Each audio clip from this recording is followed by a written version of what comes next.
नमस्कार, मैं हूं अनिल वर्मा शेखर। रात के 10 बजे हैं और ये समय है बिग बुलेटिन का। बिग बुलेटिन में यूपी के चुनावी महाभारत पर हम चर्चा कर रहे हैं। अपने यहाँ फर्रुखाबाद में, कन्नौज में तीसरे चक्र का मतदान पूरा होने के बाद में ईवीएम रखे हुए हैं, जो भी व्यवस्था है उसके अंतर्गत, और मतगणना की तारीख जो 10 मार्च की है उसका इंतजार है। इस बीच जो मतदान के आंकड़े हैं, जो निर्वाचन आयोग को आंकड़े भेजे गए हैं, वो प्राप्त हुए हैं और उनसे कई चीजें निकल करके सामने आई हैं। एक तो ये कि जो शहरी क्षेत्र हैं उनमें मतदान कम हुआ है, जो ग्रामीण क्षेत्र है उनमें मतदान अधिक हुआ है। फर्रुखाबाद सदर की बात करें तो यहाँ 56.13% मतदान रिकॉर्ड किया गया है, जो सूचना आयोग को भेजी गई है। और इसके बाद में कायमगंज में 61.42% मतदान है। भोजपुर में 61.65% मतदान है, जो सबसे अधिक है। अमृतपुर में भी जो ग्रामीण क्षेत्र है उसमें शामिल है, 59.12% मतदान अमृतपुर विधानसभा क्षेत्र। इसके पीछे कई बातें बताई जा रही हैं कि शहरी क्षेत्रों में जो मतदान कम हुआ है और ग्रामीण क्षेत्रों में मतदान अधिक है। कई चीजें बताई जा रही हैं और उससे कई मायने निकाले जा रहे हैं। आप सब विभिन्न राजनीतिक दलों के लोग हैं, आप इन मायनों को अपने हिसाब से निकालेंगे और वही चर्चा का हिस्सा बनेंगे। बताया जा रहा है कि जो शहरी क्षेत्र है वहाँ महंगाई, बेरोजगारी जैसे मुद्दे अधिक असर डाल रहे थे, अधिक प्रभावकारी थे। ग्रामीण क्षेत्रों में जो आवारा पशुओं का मुद्दा है वो अधिक प्रभावकारी था। कई क्षेत्रों में जो जनप्रतिनिधि हैं उनके प्रति नाराजगी का भी मामला था, जिससे भी जो अधिक मतदान है उसको जोड़ा जा रहा है। अब क्या असली स्थिति है वो तो निकल करके सामने आई, लेकिन कयास तेजी से लग रहे हैं और अपने अपने तरह से कयास लगाए जा रहे हैं। कई तरह की चीजें हैं जो भारतीय जनता पार्टी के प्रति लाभ के प्रति जो है भारतीय जनता पार्टी को वोट प्लस करेंगे, उसे जीत के तरफ बढ़ाएंगे। और कुछ चीजें हैं जो समाजवादी पार्टी के लिए असरकारी होंगी, प्रभावकारी होंगी और लाभकारी होंगी। ये निकल करके अभी तक सामने आया है। तो कुल मिलाकर के जो ग्रामीण क्षेत्रों और शहरी क्षेत्र के मतदान में जो अंतर है वो कई तरह के कयास लगाने को विवश कर रहा है और अपने अपने हिसाब से उसकी गणना की जा रही है। भारतीय जनता पार्टी अपने हिसाब से उसकी गणना कर रही है, समाजवादी पार्टी अपने हिसाब से उसकी गणना कर रही है। अब मतगणना तक हम लोगों को भी जो भी कयास है उन पर चर्चा करनी है। वही सब हमारे दर्शक जानना चाहते हैं, देखना चाहते हैं। तो इसी पर आज हम चर्चा करेंगे कि जो ग्रामीण क्षेत्रों और शहरी क्षेत्रों में मतदान प्रतिशत का जो अंतर है उसके पीछे क्या असलियत, क्या है हकीकत, क्या है। जो मतदाता हैं उन्होंने किस मुद्दे को सामने रख करके वोट किया है ग्रामीण क्षेत्रों में। ये भी बताया जा रहा है कि खासतौर से, और ये बहुत बड़ा मुद्दा निकल कर सामने आया है कि जो लाभार्थी योजनाएं हैं सरकार की, खासतौर से जो खाद्यान्न योजना रही है, उसका बहुत लाभ मिला है और उसको सामने रख करके बड़ी संख्या में मतदाताओं ने मतदान किया है। उसका सीधा सीधा लाभ भारतीय जनता पार्टी को मिल रहा है। ये विभिन्न मतदाताओं से बातचीत में भी ये बात निकल करके सामने आई है, तथ्य सामने आए हैं। तो आज हम इसी पर चर्चा करेंगे और आप सब अपने अपने हिसाब से, अपने अपने तर्कों से इस सच्चाई को परखने की कोशिश करेंगे। आज भारतीय जनता पार्टी से विकास पांडे हैं, भारतीय जनता पार्टी के नगर अध्यक्ष। श्रीमती श्वेता दुबे है, महिला मोर्चा की उपाध्यक्ष। समाजवादी पार्टी से अनिल मिश्रा जी हैं और अधिवक्ता सभा के अध्यक्ष सुभाष चंद्र साकी जी। कांग्रेस से विवेक नारायण मिश्रा जी हैं, प्रदेश कांग्रेस कमेटी के सदस्य हैं कन्नौज से। इसके अलावा ध्रुव राजपूत है, आम आदमी पार्टी के। सुशील कश्यप ये सुभाषपा से है, जो गठबंधन दल है समाजवादी पार्टी का। तो अनिल मिश्रा जी, क्या लग रहा है कि ये जो अंतर है ये जो शहर में वोट कम पड़े हैं और ग्रामीण क्षेत्रों में मतों का जो प्रतिशत है वो उसका आंकड़ा अधिक आया है, कौन सा मुद्दा अधिक प्रभावित कर रहा है? उससे आपकी पार्टी को क्या फायदा नुकसान मिल रहा है? देखिए, तीसरे चरण के चुनाव में एक बड़ा था। मतदान का हम इस हिसाब से आकलन करने की बात करें कि कहां पर मत किसको मिला है, तो बड़ा ही नाजुक तौर के ऊपर जो है वो देखते हुए गंभीरता के साथ में आकलन करना है हमको। हालांकि ये भी है कि ब्रह्मा जी ने जो है वो एक शब्द कह दिया सत्ता, तो किसी ने दया मान लिया, किसी ने दमन मान लिया, किसी ने दान मान लिया। तो अब जब मत पेटियों में सब उम्मीदवारों का भाग्य बंद है और सब दलों का भाग्य बंद है, तो इस वक्त के ऊपर हर चीज की परिभाषा पृथक पृथक जो है दृष्टिकोण और पृथक पृथक नजरिए से की जाएगी। और उसमें जरूर जो है कहीं ना कहीं मुख्तलिफ विचारधारा भी होगी, वो भी आएगी। हम कहेंगे कि ये चीज हमारे माफिक है, वो कहेंगे नहीं नहीं ये चीज आपके खिलाफ है। ये सब स्थितियां भी सामने आएंगी। लेकिन एक चीज तो है, लगता ये कि जब कब मतदान होता है तो वो लगता है कि उत्साह और अतिरेक की कमी की वजह से हो रहा है, उदासीनता की वजह से हो रहा है। और ज्यादा मतदान जो होता है तो वो माना जाता है कि कहीं विरोध किया जा रहा है, किसी जनता जो है दुविधा में किसी और परिस्थितिवश निकल करके उमड़ करके मौजूदा सत्ता से छुटकारा पाने के लिए मतदान किया जा रहा है। संभवतः यही स्थिति इसमें भी सामने ही आ रही है। जहां पर हुआ है, शहरी क्षेत्रों में जो मतदान हुआ है कम हुआ है। और उसमें भी एक चीज और सामने आई है, उसमें दो वर्ग ऐसे हैं कि जिनमें से एक वर्ग ने तो खुल करके मतदान किया है सत्ता पक्ष के खिलाफ। ये हमारी आपकी निगाह के सामने है। एक वर्ग ऐसा है जो माना जाता है कि ये परंपरागत वोट है भारतीय जनता पार्टी का, लेकिन उसके बाद जो है वो वोट पड़ने में उसकी उदासीनता रही।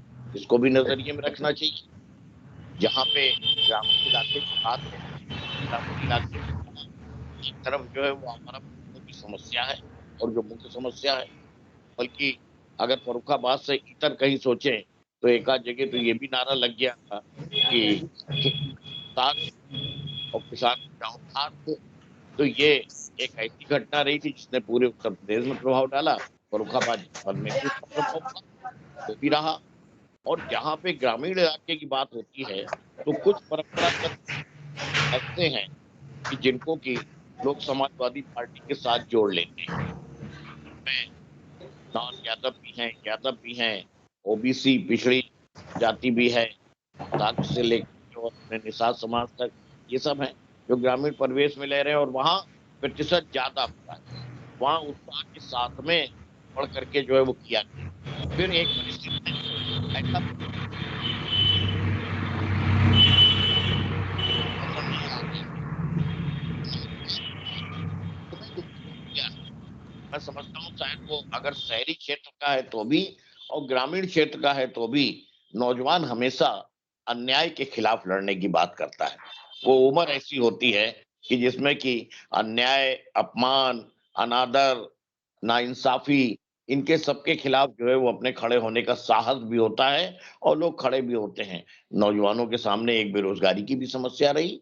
तो ये जो आया है ओवरऑल जिसे कहना चाहिए, अगर पूरे उसके ऊपर घटनाक्रम जो है अपने डालें तो लब्बो-लुआब ये कि एक अव्यक्त रूप से जुल्म और आतंक का आवरण जो रहा है, उससे छुटकारा भी पाने की बात लोगों ने सोची है। जो दौर पिछला देखा है, उससे छुटकारा पाने की बात सोची है। और इसलिए चाहे शहरी क्षेत्र ले लीजिए या ग्रामीण क्षेत्र, वहां पे उन्होंने बाकायदा इसके विरोध में, और क्योंकि फिर वहीं पे मैं आ जाता हूं कि उन्होंने समाजवादी पार्टी को इस काबिल पाया है कि जुल्म जाति अन्याय के खिलाफ ये डट करके खड़ी है, तो इसलिए वो पक्ष में समाजवादी पार्टी के ही वोट गया है। बाकी तो 10 मार्च को 300 से ज्यादा पोलिंग बूथ एक कॉन्स्टिट्यूंसी में है।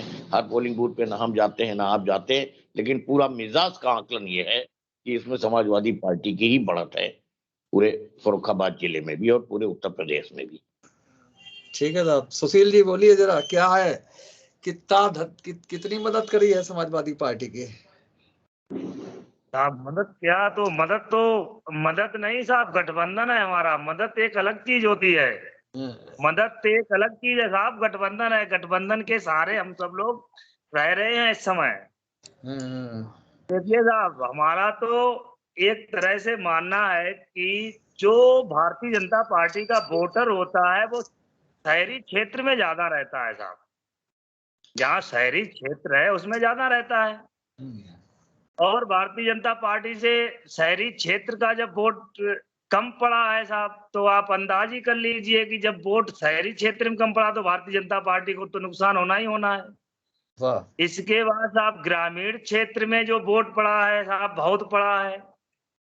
और ग्रामीण क्षेत्र में साहब समाजवादी पार्टी के पक्ष में वोट पड़ा है, इतना तो हमें पता है। दूसरी बात साहब ये है कि ग्रामीण क्षेत्र की पब्लिक इतनी परेशान थी साहब, ये आवारा पशुओं से, खाद से, जल से, बिजली से, यानी कि पढ़ाई लिखाई से, बच्चों के भविष्य पर निर्भर होने वाला ग्रामीण क्षेत्र, जो प्राइमरी स्कूल में बच्चे पढ़ते हैं, गरीब लोगों के, जो 1 साल से 1.5 साल से स्कूल बंद चल रहे हैं साहब, वो लोगों ने सोच कर वोट डाला है कि मुझे अधिकतम वोट डालना है समाजवादी पार्टी के पक्ष में, इसीलिए वोट पड़ा।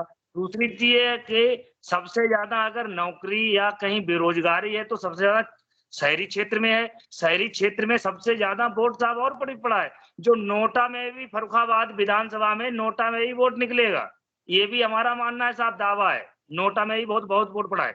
तो ये सबसे अगर नुकसान हुआ है तो भारतीय जनता पार्टी को हुआ है, समाजवादी पार्टी को नुकसान हुआ नहीं है। समाजवादी पार्टी फर्रुखाबाद में, हमें तो, हमारा तो पूरा यकीन है, यकीन के साथ कहता हूं कि 4 में चारों सीटें समाजवादी पार्टी जीत रही इस समय गठबंधन की, और गठबंधन ही निकल के जा रहा है। और आने वाले 10 तारीख को आपको, हमको, सभी लोगों को पता लग जाएगा कौन जीता कौन हारा। सरकार भी समाजवादी पार्टी की बनेगी साहब। ठीक है ध्रुव दूसरी बात राजपूत। साहब ये है कि हमारा जहां तक हम घूमे हैं, लगभग हम घूमते ही रहते हैं, अभी हम कहीं बैठे नहीं घर पे, तो लगभग हर जगह जा रहा हूँ। कायमगंज विधानसभा में लगभग हमने 40-45 ग्राम पंचायतों में घूमकर भ्रमण कर लिया है कि कहाँ कैसा, जहां समाजवादी पार्टी का 2017 में वोट नहीं पड़ा था, वहां आज आधे आधे पे हम लड़ रहे हैं, आधे आधे हम जाकर हम टकरा रहे हैं। तो हमारे साथ बढ़ोतरी तो वोट में हमारी समाजवादी पार्टी को हुई है, भारतीय जनता पार्टी को तो खुला खुला नुकसान हो रहा है। अब साहब 10 तारीख को देख लीजिएगा क्या हो रहा है। ध्रुव राजपूत।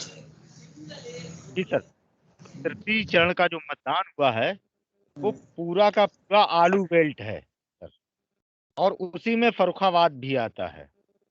तो जो वोट शहरी क्षेत्र में जो कम पड़ा है और देहात क्षेत्र में जो ज्यादा वोट पड़ा है, मेरा निजी मानना है, जो मैंने आकलन किया है, मैंने पूरा जनपद घूमा है, क्यों मैं आम आदमी पार्टी से जिला चुनाव प्रभारी रहा, तो पूरा जनपद घूमा है और गली गली और हर दरवाजे दरवाजे गया हूं, और लोगों की आवाज मैंने सुनी है कि जो दर्द उनका था वो भी सुना है कि 5 वर्ष में जनता को जो भारतीय जनता पार्टी ने लाभ पहुंचाया है उसको समेत ग्रामीण जनता ने वापस करने का काम किया है। इस वजह से जो वोट बैंक है वो ग्रामीणों का बड़ा है, क्योंकि कोरोना काल में जो नौकरियां गई, जो परेशानी लोगों ने झेली, उसको ध्यान में रखकर जनता ने वोट किया है। जो नोटबंदी हुई, नोटबंदी के टाइम पर कहा था ये धन आएगा, वो धन आएगा, ये लाभ होगा, वो लाभ होगा, क्या हुआ? नोटबंदी से कितनी परेशानियों, कितने बेगुनाह लोगों की जान ले ली। उन सब चीजों को ध्यान में रखकर जनता ने वोट किया है। उसके बाद में किसान कितना परेशान हुआ, अभी आलू की बुवाई चली, खाद है ही नहीं, इतना परेशान हुआ किसान। उसके बाद खेतों में जो छुट्टा जानवर घूम रहे हैं, कोई उनका कोई देखभाल नहीं, कोई मतलब नहीं है। और एक किसान बेचारा आसपास कटीले तार लगाता है, उन तारों से जानवर घायल हो रहे हैं, उसकी भी सरकार को कोई चिंता नहीं है, ना है जानवरों की चिंता है। सरकार तो केवल अपने कामों में व्यस्त रही। इस वजह से जनता ने, जो देहात क्षेत्र की जनता ने, पूरा पूरा मौका 5 वर्ष के बाद मिला, और उन्होंने तथ्यों के आधार पर जिन्होंने चुनाव लड़ा, आम आदमी पार्टी ने तथ्यों के आधार पर चुनाव लड़ा, जुमलेबाजी करके चुनाव नहीं लड़ा कि हम 15 लाख दे देंगे। हमने कहा हम महिलाओं को निःशुल्क बस में यात्रा कराएंगे, जो दिल्ली में हमने करके दिखाया वही यूपी में करके दिखाएंगे। ऐसे तथ्यों के आधार पर आम आदमी पार्टी ने चुनाव लड़ा और उस आधार पर जनता ने बढ़ चढ़कर वोट किया है। और मैं एक चीज आपके चैनल के माध्यम से बताना चाहता हूं, जैसे आपने और अन्य चैनलों ने भी ये दिखाया कि जो खाद्यान्न जनता को जो दिया जा रहा है उसका लाभ भारतीय जनता पार्टी को हुआ है। जनता बिल्कुल बेवकूफ नहीं है। आप 100 रुपए का अनाज दे रहे हो, उसमें जनता को भरमा रहे हो। जनता खूब जानती है कि आपने 8 रुपए के नमक पे पैकेट पर जो फोटो लगाई है, आप 10 रुपए की आरटीआई लगा के देख लीजिए उसकी कितनी कीमत है। जो 8 रुपए की नमक की थैली है उस पर जो फोटो लगी हुई है उसकी कीमत ज्यादा है। नमक उसमें 8 रुपए का है, फोटो ज्यादा की है। तो जो जनता के पैसे को बेवजह इधर उधर खर्च किया गया उसको भी जनता ने हिसाब में रखकर और वोट किया है। इसलिए इस योगी जी कहीं पर भी खड़े नहीं नजर आएंगे और इनको जो है बहुत ज्यादा सीटें अगर भारतीय जनता पार्टी को मिलेंगी तो 150 से ऊपर नहीं जा पाएंगे, उसके नीचे ही रहेंगे। आने वाला समय बहुत सुनहरा समय होगा और बहुत स्वच्छ छवि की सरकार बनेगी। मैं अपने आपके इस चैनल के माध्यम से ये बताना चाहूंगा कि जनता को गुमराह कर नौकरियां छीन कर और जिनको नौकरियां चाहिए थी उनको लाठियां भांजी गई। इन सब चीजों को नौजवानों से लेकर सभी ने ध्यान में रखकर वोट किया है। इस वजह से देहात का वोट सबसे मायने रखता है और सबसे अधिक वोट देहात का पड़ा है। शहर में रोजगार हैं लेकिन देहात में रोजगार नहीं है। उन सब चीजों को ध्यान में रखकर देहात में वोट एक एक वोट पड़ा है, चाहे वो 90 वर्ष का बुजुर्ग हो। कांग्रेस की क्या स्थिति है? पहला बहुत बहुत धन्यवाद जी वर्मा जी। जी देखिए, जिस हिसाब से कांग्रेस की आप बात कर रहे हैं, आपने बात करी, तो जो आपका विषय था और कांग्रेस की आपने बात करी, तो जिस तरीके से एक कार्ड खेले गए तो उस कार्ड के हिसाब से लगता जनता ने वो कार्ड उतना चला नहीं जनता के बीच में। अगर वो कार्ड जनता के बीच चल गया होता तो शायद जो भाजपा के लोग आज जितने आश्वस्त डिबेट में बैठ के भले हो लें, लेकिन वो आश्वस्त उतने हैं नहीं। दिल की बात तो ये है, डिबेट में तो कहना है, वो एक तो एक दीगर बात है, लेकिन एक जो असर दिखना चाहिए था, जो कि आज 4 महीने से कार्ड खेला जा रहा था, उस कार्ड का लगता जनता ने उसको समझ लिया कि ये इनका हथकंडा हो गया, करते कुछ नहीं, केवल कार्ड खेलते हैं ये। तो उसकी वजह से आज थोड़ी सी चीजें जो आपको धुंधली दिख रही हैं, लेकिन कांग्रेस की इसके बीच में बात कर रहा हूं, आपने करी, नतीजे बड़े अप्रत्याशित आएंगे वर्मा जी, और नतीजे बड़े अप्रत्याशित होंगे। और जो ये कार्ड के सहारे जो लोग गद्दी का ख्वाब देख रहे थे वो पूरे नहीं होने वाले, ये तो बिल्कुल बात स्पष्ट हो गई है। इसमें तो कोई भी दो राय की बात नहीं है कि जो नतीजे उम्मीद कर रहे थे कि हम कार्ड ऐसा खेल रहे हैं कि हमारा चारों खाने सब चित्त हो जाएंगे और 80-20 की लड़ाई में 80 हमारे साथ है, ऐसा कुछ ही हो नहीं पाया। ये दूसरा, जो मतदान का प्रतिशत शहर में कम रहा, ये भी कोई सत्तारूढ़ दल के लिए कोई वो बात नहीं है कि इससे फर्क, क्योंकि आमतौर पर माना जाता है कि शहरी जो मतदान होता है वो भाजपा के पक्ष में ज्यादा रहता है ग्रामीण क्षेत्र का के मुकाबले। तो अगर उस लिहाज से भी आप देखें तो वो भी थोड़ा सा इनके उसमें नहीं है। तीसरी बात, अगर आप देखें जो मतदान का प्रतिशत था उससे देख के लगता है कि जनता के बीच में इनके कार्ड के लेके बहुत उत्साह नहीं था। तो ये अगर उत्साह होता उस कार्ड को लेके तो ये मतदान का प्रतिशत और बढ़ जाता, चाहे ग्रामीण हो चाहे शहरी हो। भले ग्रामीण ज्यादा रहा लेकिन वो मतदान का प्रतिशत, आप देखिए आपके जनपद में, हर जनपद में प्रशासन ने बहुत कोशिश करी और ईमानदारी से कोशिश करी, लेकिन मतदान का प्रतिशत कहीं भी पिछले रिकॉर्ड से आगे नहीं बढ़ पाया। ये जनता का उदासीनता बताता है कि जनता के बीच कार्ड को लेके उत्साह नहीं था। जनता आप सब बातें समझ चुकी है कि ये बार बार वही कार्ड की राजनीति करते हैं ये। और इसकी हमें लगता है, इसका वर्मा साहब दिल्ली तक इसकी तपस जा रही थी, ये लोग समझ रहे थे। इसीलिए आप देखें कि अमित शाह जी के जो बयान 2-3 आए वो ऐसे गड्ढ मड्ढा है जैसे नहीं, सुबह आदमी एकदम लेके निकलता है बाहर अपने, और उसके बाद फिर क्या बोल रहा है क्या नहीं बोल रहा है, कि हमने कितने इंटर पास कराए और इंटर पास वालों ने 12वीं पास करी, और 86 लाख हमारे 86 लाख कार्यकर्ता भाजपा काम कर रहे हैं, 46 लाख। तो हिंदी अंग्रेजी में भी उनका जो ये रहा। और दूसरा अभी उन्होंने जो कहा कि मोदी जी 24 घंटे सोते हैं और ये सिर्फ सोते हैं गरीबों के कल्याण के लिए, तो ये लगता है कि उत्तर प्रदेश की जो ये जमीनी हकीकत थी ये इसकी तपन ऊपर तक गई है ये, और इसीलिए ये कुछ बिल्कुल दिमागी असंतुलन तरीके से बोल रहे हैं। ये सब नतीजे हैं कि जो इन्होंने सोच के जो कार्ड पश्चिम बंगाल में खेला था वही इनका उत्तर प्रदेश में उतना कार्ड चल नहीं पाया। लेकिन जो भी हो, नतीजे बहुत अप्रत्याशित आएंगे और कांग्रेस को भी उम्मीद से ज्यादा इस चुनाव में सफलता मिलेगी। जनता जागरूक हुई है, जनता ने मुद्दों को समझा है कि गर्मी निकालना, चर्बी निकालना, भर्ती उतारना, लेकिन जो युवा जिससे आज परेशान है, भर्ती निकालने की बात कोई नहीं कर रहा। 12 लाख पद खाली पड़े हैं, उनको 5 सालों में नहीं भरा गया, 10 सालों में युवा परेशान रहा। तो युवाओं का आक्रोश आपको लग नहीं रहा, लेकिन युवाओं में आक्रोश था, इसका भी असर आपको इस चुनाव में देखने को मिलेगा। चलिए सुभाष जी। जी, उत्तर प्रदेश में परिवर्तन के लिए ग्रामीण क्षेत्र में अधिक मतदान हुआ और शहरी क्षेत्र में कम वोट पड़ रहा। भारतीय जनता पार्टी नौकरियों के नाम पर भारतीय जनता पार्टी का सुपड़ा साफ हो गया। क्योंकि सुपड़ा साफ हो रहा है, क्योंकि जिस तरीके से बेरोजगार नौजवानों ने नौकरियों के नाम पर लाठियां खाई, किसान विरोधी बिल लाकर लगभग 700 से 800 किसान के बीच में जो है उनकी मौत होना, दलित पिछड़ों के आरक्षण में इन्होंने डकैती डाली, महंगाई चरम सीमा पर थी, स्वास्थ्य का इतना बुरा हाल था, बस से बदतर था, महिलाओं की सुरक्षा बहुत खराब रही है।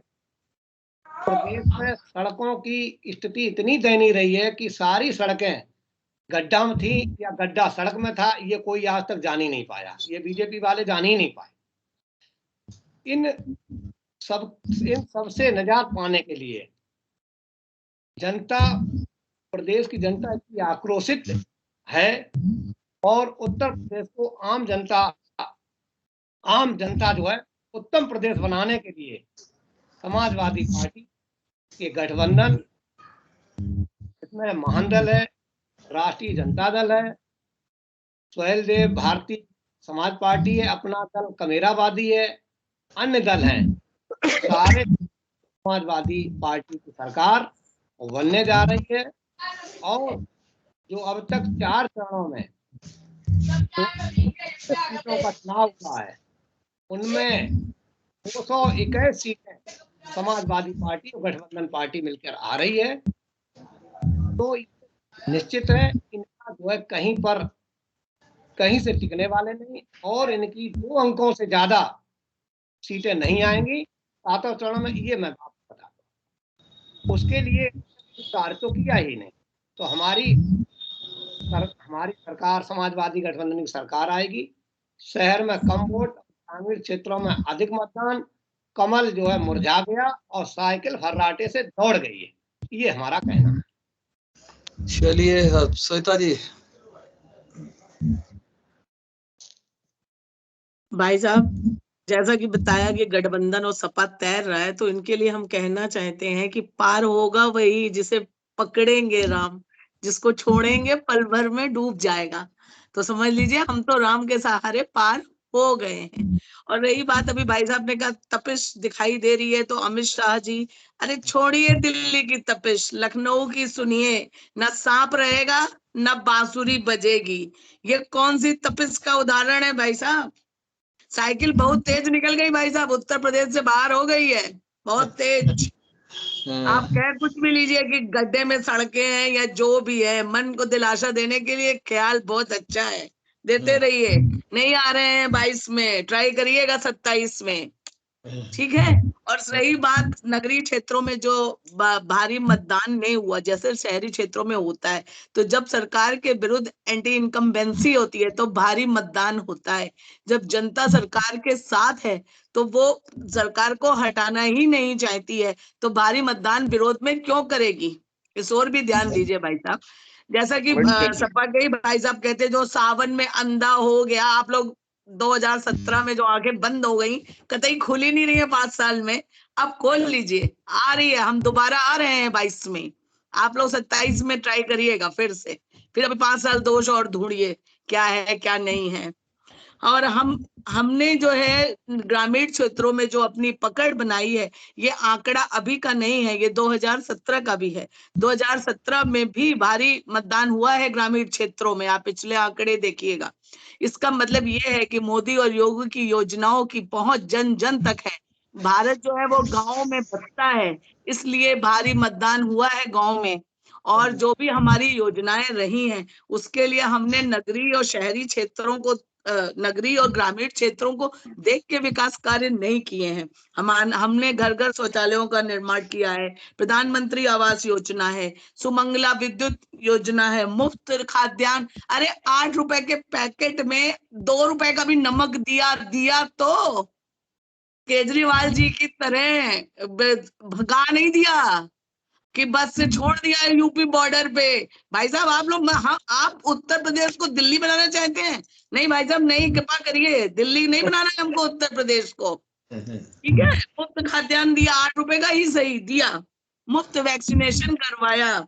और सबसे बड़ी बात सुरक्षा की रही ग्रामीण क्षेत्रों में और शहरी क्षेत्रों में।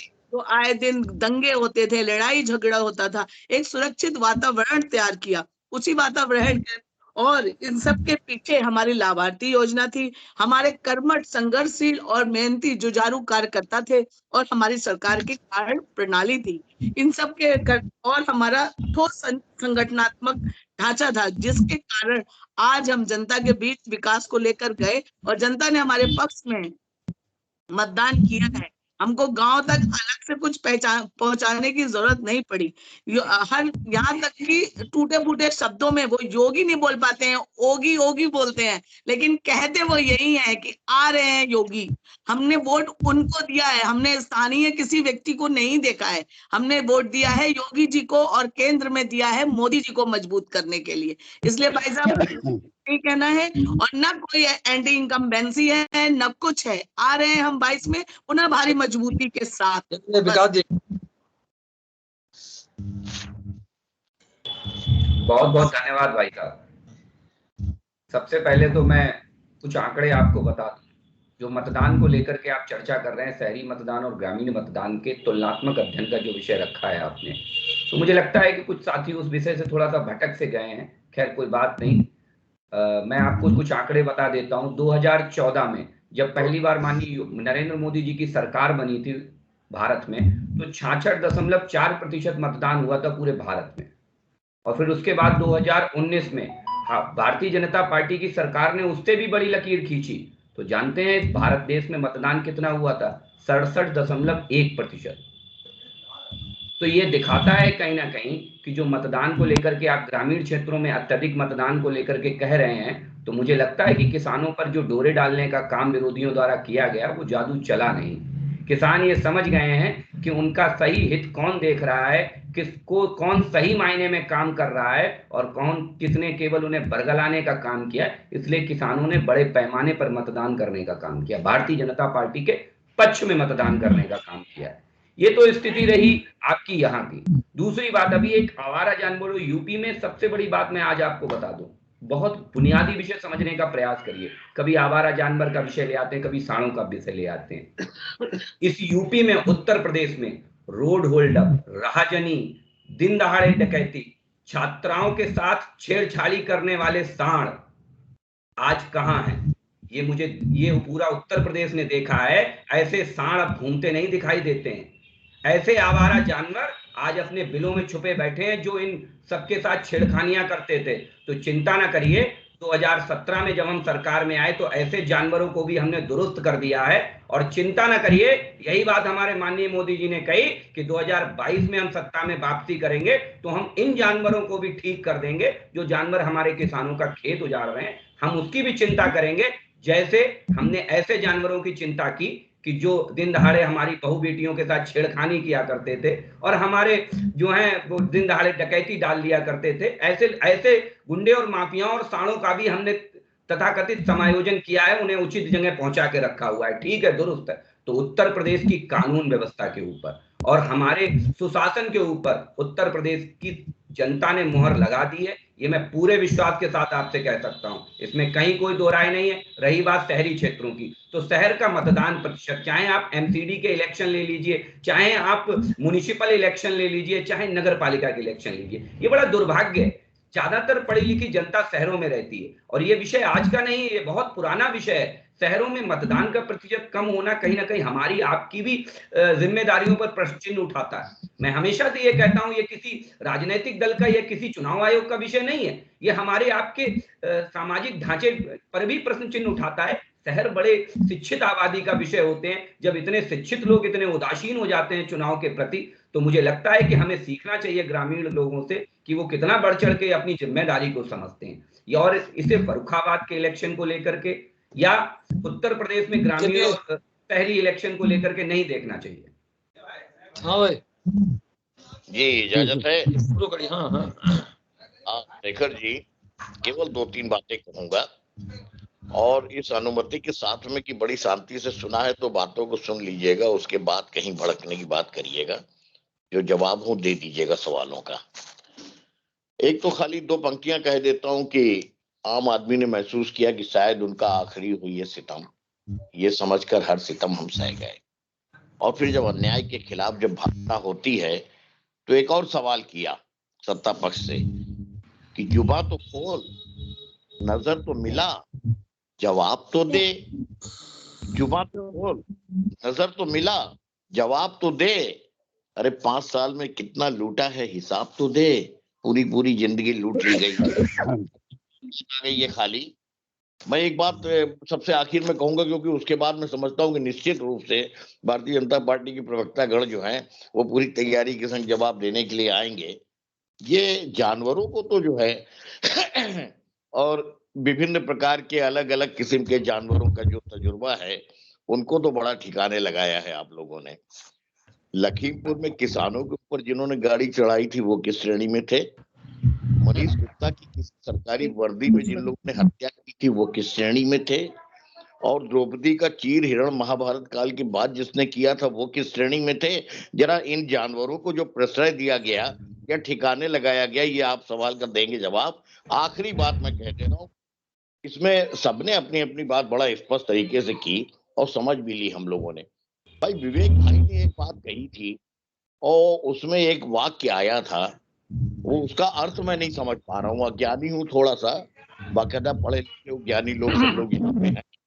इन्होंने ये कहा था कि सुबह आदमी एकदम लेकर निकलता है। मैं समझ नहीं पाया, भारतीय जनता पार्टी के एक शीर्षस्थ नेता के लिए इनकी टिप्पणी थी, इसका अर्थ नहीं समझ पाया कि सुबह आदमी क्या लेके निकलता है। अलग अलग जो है से कभी जो है वो अपने सही बर्फी भी लेके निकलता है, कभी जो है वो अपने जन्मदिन होता है तो दूध में तिल डाल करके पी के भी निकलता है। मैं समझ नहीं पाया, अगर ये कहीं स्पष्ट हो जाएगा तो आगे इस पे अपनी प्रतिक्रिया व्यक्त करूंगा। धन्यवाद। बाकी अब आप लोग जो है स्वतंत्र हैं, चाहे जो है अपने कुछ कहिए। चुनाव हो चुका है, चुनाव हो चुका है, मत पेटी में बंद है। देखिए, अपने भाजपा के साथियों को सुन के बड़ा अच्छा लगा और नहीं, लोकतंत्र में अधिकार भी है अपनी मुंह मियां मिट्ठू बनने का और अच्छा सब कुछ पॉजिटिव सोचने का, ये तो बहुत अच्छी बात है, ये तो कोई इसमें खराब बात नहीं है। तो लेकिन एक बात बड़ी जानकारी मिली कि 2 दूनी 5 करने वाली, यानी अगर जनता 2 दूनी 5 कैसे कि अगर जनता सरकार से खुश है, उनके कार्यों से संतुष्ट है तो जनता वोट नहीं देती है, इसलिए मतदान का प्रतिशत कम रहा। जनता बहुत खुश थी, अगर एंटी कन्वेंसी होती तो वोट देती। ये एक बिल्कुल आज नई बात मालूम हुई, ये शायद कोई नई बात भाजपा वालों के लिए नहीं है, ये इस तरह के नए नए आंकड़े भाषण देते रहते हैं। क्योंकि वर्मा जी, आपको याद होगा कि जब जेवर का अंतर्राष्ट्रीय हवाई अड्डे का उद्घाटन हुआ था तो हमारे माननीय प्रधानमंत्री जी ने वहां पे अपनी चिरपरिचित शैली में कहा था कि अब इस हवाई अड्डे के बनने के बाद हमारे किसान भाई अपनी उपज पूरे देश में कहीं ले जाके बेच सकते हैं। आप सबने सुना होगा। तो अब आप अनुमान लगा सकते हैं कि हवाई अड्डे में किसानों की उपज जो है, किसान अपनी उपज ले जाके अब हिंदुस्तान में कहीं बेच सकता है, ये हवाई अड्डा बन जाने के बाद में। तो ये इस तरह की अगर बात कर देते हैं तो कोई ऐसी बड़ी बात नहीं है। रही बात ग्रामीण क्षेत्रों के मतदान की बात कही कि अच्छा मतदान इसलिए रहा कि किसान बहुत खुश था। वास्तव में किसान खुश था। आय बजाय दुगनी होने के लागत दुगनी हो गई। 750 किसान शहीद हुए। उसकी जिम्मेदारी सीधे सीधे जो सरकार हो उससे सरकार खुश होगी। कोरोना काल में सबसे ज्यादा अगर तकलीफ हुई है तो ग्रामीण क्षेत्र के लोगों की हुई है। जो प्रवासी मजदूर था आज भी उसके पांव के छाले सूखे नहीं अभी हैं। तो हाँ, उसके बीच में 5 किलो आपने गेहूं देके भरमाने की कोशिश करी। अब ये तो जनता बाद 5 किलो के गेहूं से क्या होएगा। तो दूसरी बात ये कि अब आप बात करते हैं, अभी बड़ा लंबी चौड़ी बात करी गई कि दंगे आज तक नहीं हुए और दिन दहाड़े बहु बेटियां वो नहीं हुई, लेकिन उसके लिए बातें कही गई लॉ एंड ऑर्डर के ऊपर। एक ही बात कहूंगा कि राम रहीम को जो हत्या बलात्कार में बंद था, उम्र कैद काट रहे थे, गुरमीत राम रहीम जब वो बाहर आते हैं तो मोदी सरकार उनको जेड प्लस की सुरक्षा दिलाती है। ये इनका देखिए है सुशासन, और ये इनका दंगा, कितना दंगा इन्होंने रोका। जब आप सोचिए एक अपराधी को जिसको कोर्ट ने सजा सुना दी, अगर सजा न सुना और सजा उसको मिल गई और पैरोल पे बाहर आया, अपने अपने फायदे के लिए उसको बाहर लाए आप, और उसको जेड प्लस की सुरक्षा, यानी जेल और बेल वालों के साथ है क्या। तो इस तरह की ये बातें करते हैं और दावे कुछ और करते हैं, लेकिन जब नंबर आता है राम रहीम को ये ठीक है जी बोलना कुछ। हाँ जी, भारतीय जनता पार्टी 231 सीटें जो अब तक चुनाव हुआ है, तो मेरा यही कहना है कि 231 में से 221 हमारी हैं और बाकी में सब हैं। अब इनके पास कुछ बचा तो है नहीं, इनका सुपड़ा साफ हो गया है। इनके शीर्षक मतलब सुबह क्या बोल जाए, शाम को क्या बोल जाए, उस वह क्रम है कि अब उनको समझ में ही नहीं आ रहा कि हम क्या करें। और ये सत्ता से तो बाहर है, ये बिल्कुल तय है। बाकी आप जो है चैन जैसे बैठ के चैन जैसे देख लिए, जनता ने मन बना लिया उत्तर प्रदेश की ने कि अब आपको सत्ता में नहीं रहना, क्यों आपने कोई कार्य किए नहीं। तो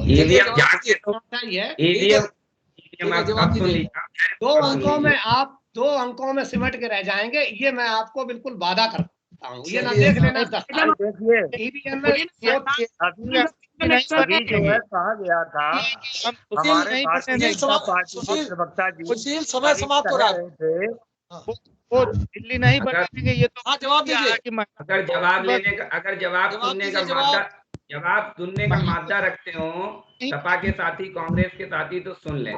सब कुछ पालिए, गलतफहमी मत पालिए। हमें मालूम है कि आप अंतर्यामी लोग हैं, आप ईवीएम में जाके घुस के देख सकते हैं, ठीक है। तो मुझे लगता है कि 10 मार्च से पहले ही आप सबको सब पता लग गया है। लेकिन मैं आप सबसे हाथ जोड़ के निवेदन कर रहा हूं कि उत्तर प्रदेश की जनता का मजाक मत बनाइए। 10 मार्च तक का इंतजार कर लीजिए और ये आपका मुगलबता भी 10 मार्च तक दूर हो जाएगा कि आपकी स्थिति कहाँ रहने वाली। पहली चीज। दूसरी चीज, आप बुनियादी चीजें समझिए। आप 1 मिनट सुन लीजिए। ए पुलिस करने वाले जिन्हें तमीज नहीं है, जिन्हें सम्मान देना नहीं आता है, जो अपने पिता को सम्मान नहीं देते हैं, जो उत्तर प्रदेश की पुलिस को जो हम सब की सुरक्षा में लगी रहती है उसे सम्मान नहीं देते हैं। डर क्यों रहे? आपने तो आपका जवाब दिया, आपने तो आपका जवाब दिया भाई साहब। आप डर रहे हैं, इतना डर भाई साहब, इतना डर है आपके अंदर। नमस्ते, आप ये तो देखिए समाजवादी पार्टी भाषा की शैली दिखा रहा है कि अगर खराब भाषा है तो बीजेपी के किए गए बड़े नेताओं बुरी तरह से सत्ता इनसे दूर जा चली गई है। अब सत्ता में इनकी बाकी वापसी नहीं होने वाली, आप करिए मत। आप बीच में 221 सीटें आ रही भाजपा का, तो सुपड़ा साफ हो गया। गलतफहमी मत पालिए, 4 करोड़ में सुपड़ा साफ हो गया। गलतफहमी मत पालिए, हम कह तो रहे हैं, आप थोड़ा धैर्य रख लीजिए। 10 तारीख तक उत्तर प्रदेश की जनता का सम्मान कर लीजिए। 10 तारीख तक उत्तर, आपने बोल लिया था जी, थोड़ा तो सुन लीजिए, मुझे थोड़ा सा निवेदन है आपसे, हाथ जोड़ के निवेदन है। हम लोग ऐसे ही बिहेव करते हैं अपनों से बड़ों से, ये हमारे संस्कार हैं। खैर कोई बात नहीं। एक चीज हमें पूछनी थी, आखिर मुलायम सिंह यादव सत्ता से क्यों बेदखल हुए, अखिलेश यादव जी सत्ता से क्यों बेदखल हुए? ऐसे बड़े विषय जो जुगलबंदी से छोड़ दिए गए थे, मैंने इसीलिए कहा था सबसे बेदखल थी। सुनिए ना, साल बाद मैं वही जवाब दे रहा हूँ, आप सुनना नहीं चाहते, आप सुनना ही नहीं चाहते, तो आप डरते बहुत हैं। समाजवादी पार्टी के लोग नहीं है भैया, झूठ हो रहा है। जैसे आपने गांव में देखा होगा कि आदमी ने पीछे से चपत मारी और चुपके से भाग गया, तो समाजवादी पार्टी के लोग इतने डरपोक हैं कि वो सामना करना ही नहीं चाहते हैं। वो ना परिस्थितियों का सामना करना चाहते हैं, ना अपनी स्थितियों का सामना करना चाहते हैं। आप हमें ये बताइए, आप मैनपुरी जीत रहे हैं, आप हमें ये बताइए, आप कितनी जीतते हैं? कांग्रेस का तो एक ही फंडा है, अंडा हमारा फंडा है। तो कांग्रेस इस बार आज की अंडा लेके आ रही है। समाप्त कर रहे हैं बिग बुलेटिन की आज की इस बहस को यही समाप्त कर रहे हैं। आज की बहस में भाग लेने के लिए सुभाष जी का, सविता जी का, विवेक जी का, अनिल मिश्रा जी का, विकास का, सुशील का और ध्रुव राजपूत का बहुत बहुत धन्यवाद। हम कल फिर मिलेंगे एक नई बहस को लेकर, एक नए विषय को लेकर। तब तक के लिए इजाजत दीजिए। शुभ रात्रि।